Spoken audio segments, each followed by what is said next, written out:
CGT-FO, Monsieur Serge Lagagnoa.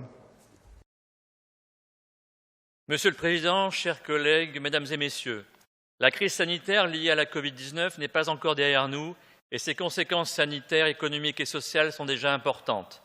En seulement quelques semaines, beaucoup de secteurs économiques ont été touchés, voire mis à l'arrêt, et des centaines de milliers de personnes risquent de perdre leur emploi. Cette crise a par ailleurs bousculé des certitudes et mis en lumière les faiblesses, voire les risques que présentent certains choix pour la stabilité de notre société.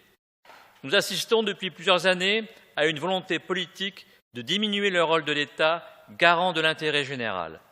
La volonté de déréglementation gagne la majorité des politiques publiques, assortie de coupes budgétaires, de réduction d'effectifs, d'abandon de territoires entiers par des services essentiels à la vie des citoyens.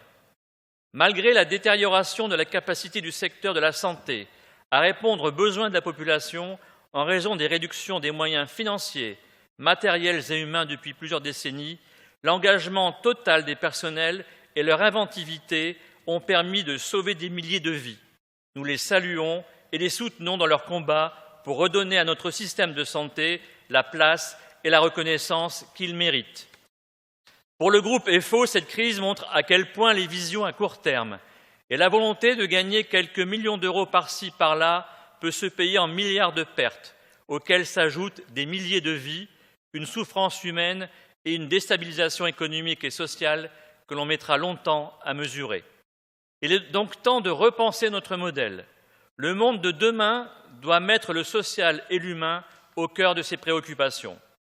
L'activité économique doit être mobilisée pour répondre aux besoins humains, s'inscrire dans un objectif de progrès social et respecter les équilibres naturels et environnementaux.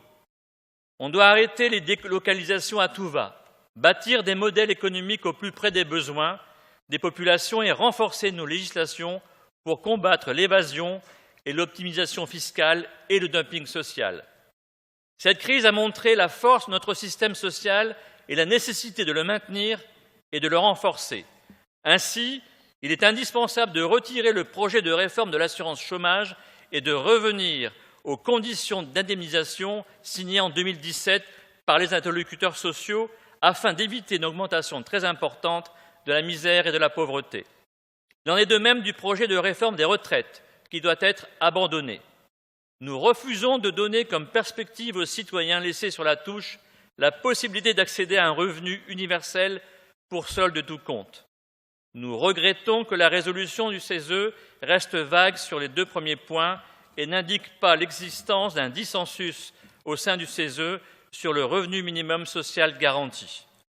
Enfin, le monde de demain ne peut être pensé et construit qu'en renforçant les fondamentaux de notre pacte social républicain basé sur les solidarités et la redistribution des richesses créées. Malgré ces réserves, le groupe FO votera pour ce projet de résolution qui met la société civile organisée au cœur d'un débat de fond pour l'avenir de notre démocratie. Merci.